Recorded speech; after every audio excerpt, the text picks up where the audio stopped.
Hello friends, welcome to my channel. This video is sponsored by Educase. Educaseல பார்த்தீங்கன்னா digital marketing, stock market, coding இந்த மாதிரி நிறையா courses இவங்க ஆஃபர் பண்ணிகிட்ருக்காங்க. ஸோ இவங்க எக்ஸ்பர்ட் மென்டர்ஸை வச்சு லைவ் கிளாஸஸ் ஆல்சோ நடத்திட்டுருக்காங்க. ஸோ இந்த கோர்சஸ் பார்த்திங்கன்னா தமிழ் அண்ட் இங்கிலீஷ் ரெண்டுலேயுமே அவைலபிளாக இருக்குது. யாருக்காவது இந்த கோர்சஸ் படிக்கணும் அப்படின்னு ஆசைப்பட்றீங்க அப்படின்னா நான் என்னோடய டிஸ்கிரிப்ஷனில் லிங்க் கொடுக்குறேன். இவங்க வெப்சைட் போய் செக் பண்ணி பாருங்கள். நிறைய காம்போ ஆஃபர்ஸ் ஆல்சோ இவங்க கொடுத்துட்ருக்காங்க. The struggle to find courses that truly speak your language, it's finally over. Welcome to EduQuest, where learning is made just for you. At EduQuest, we bring you a wide range of online courses, from career-building programs to skill-boosting masterclasses, all in your regional language. Because we believe language should never be a barrier to success. Our courses are tailor-made after understanding what today's learners really need. So why wait? Start learning the smarter, simpler way only with EduQuest. Visit eduquest.courses and explore your next course today. And hey, don't miss out on our exciting offers and promotions. Hello friends, welcome to my channel. இன்றைக்கி நம்ம எதை பற்றி பார்க்க போகிறோன்னா, ஒரு டேஸ்டியான சேமியா பிரியாணி எப்படி பண்ணலாம் அப்படிங்கிறத பற்றி தான் நான் இன்றைக்கி வீடியோவில் சொல்ல போகிறேன். வீடியோ ஸ்கிப் பண்ணாமல் கடைசி வரைக்கும் பாருங்கள். இந்த மாதிரி சேமியா நீங்கள் வீட்டில் குழந்தைங்களுக்கு செஞ்சு கொடுத்தீங்க அப்படின்னா குழந்தைங்களும் ரொம்பவே விரும்பி சாப்பிடுவாங்க. ஸோ எப்படி பண்ணணும் அப்படிங்கிறத நான் வீடியோவில் சொல்கிறேன். ஸ்கிப் பண்ணாமல் கடைசி வரைக்கும் பாருங்கள். வீடியோ பிடிச்சிருக்கு அப்படின்னா லைக் பண்ணுங்கள், உங்களோட ஃப்ரெண்ட்ஸ் அண்ட் ஃபேமிலிக்கு ஷேர் பண்ணுங்கள், கமெண்ட் பண்ணுங்கள். வாங்க வீடியோக்குள்ளே போகலாம். நான் இன்றைக்கி சேமியா பிரியாணி பண்ணுறதுக்கு 2 பெரிய வெங்காயம், 3 தக்காளியை நல்லா வாஷ் பண்ணிவிட்டு கட் பண்ணி வச்சுருக்கேன். ஸோ இந்த மாதிரி நீங்களும் கட் பண்ணி எடுத்து வச்சுக்கோங்க. அடுப்பில் ஒரு பேன் வச்சுக்கோங்க.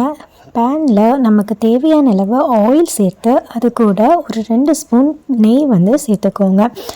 எண்ணெய் சூடானதுக்கப்புறமா 2 துண்டு பட்டை, 3 கிராம்பு, 2 ஏலக்காய் இதை நீங்கள் ஆட் பண்ணிக்கோங்க. நெக்ஸ்ட்டு ஒரு பச்சை மிளகா நான் ஆட் பண்ணியிருக்கேன். நீங்கள் காரமாக சாப்பிட பிடிக்கும் அப்படின்னா பச்சை மிளகா, மிளகாய்த்தூள் எல்லாமே உங்கள் காரத்துக்கேற்ப நீங்கள் ஆட் பண்ணிக்கலாம். நான் காரம் கம்மியாக தான் யூஸ் பண்ணுவேன். ஸோ கம்மியாக போட்டிருக்கேன். அதுக்கப்புறமா வெங்காயம் கட் பண்ணி வச்சுருக்கேன். வெங்காயத்தை நீங்கள் எண்ணெயில் போட்டு நல்லா வதக்கி எடுத்துக்கோங்க. வெங்காயம் நல்லா வதங்கணும். வெங்காயத்தோட ரா ஸ்மெல் எல்லாமே போகிற அளவுக்கு நல்லா வதக்கி எடுத்துக்கோங்க. இந்த மாதிரி நல்லா வதங்கட்டும். வெங்காயம் லைட்டாக கலர் சேஞ்ச் ஆகிற வரைக்கும் நல்லா வதக்கிக்கோங்க. நம்ம சமையல் பண்ணும்போது அதோட டைமிங் ப்ராப்பராக கொடுத்தோம் அப்படின்னா தான் சமையலுமே நல்லா டேஸ்ட்டாக வரும். ஸோ வெங்காயம் நல்லா வதங்கட்டும். நல்லா வதங்கினதுக்கப்புறமா அது கூட நம்ம தக்காளி ஆட் பண்ணிக்கலாம். தக்காளி ஆட் பண்ணிவிட்டு தக்காளியோட ரா ஸ்மெல் போகிற வரைக்கும் தக்காளியுமே நல்லா வதங்குறதுக்கு டைம் கொடுங்க.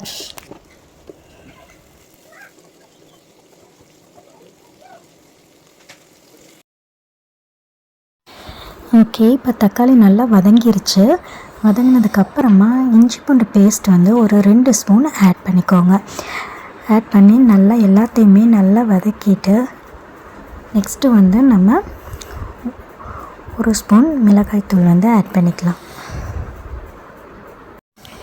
இஞ்சி பூண்டு பேஸ்ட்டு, மிளகாய்த்தூள் எல்லாமே நல்லா வதங்கி வந்ததுக்கப்புறமா நம்ம மல்லித்தலை, புதினா ரெண்டையுமே நம்ம ஆட் பண்ணி கொடுத்துடலாம்.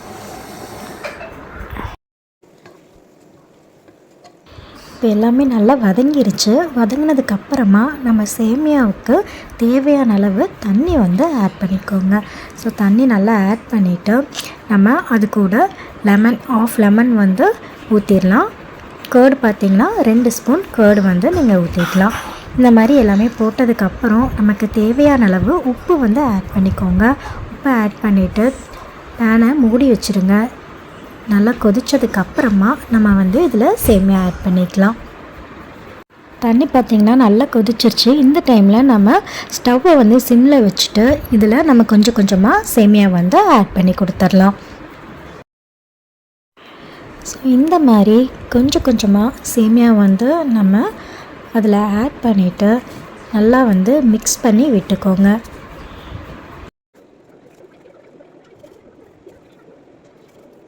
ஸோ இந்த ஸ்டேஜில் பார்த்திங்கன்னா நம்ம ஒரு ஸ்பூன் நெய் கூட நம்ம ஆட் பண்ணிக்கலாம். ஆட் பண்ணி நல்லா மிக்ஸ் பண்ணி கிளறி விட்டுக்கோங்க. மசாலா எல்லாமே எல்லா இடத்துலையும் படுற மாதிரி நல்லா மிக்ஸ் பண்ணி விட்டுக்கோங்க. பேனை மூடி வச்சுருங்க. ஒரு 5 மினிட்ஸ் கழிச்சதுக்கப்புறமா உங்களுக்கு சுவையான சேமியா பிரியாணி வந்து ரெடி ஆயிடுச்சு.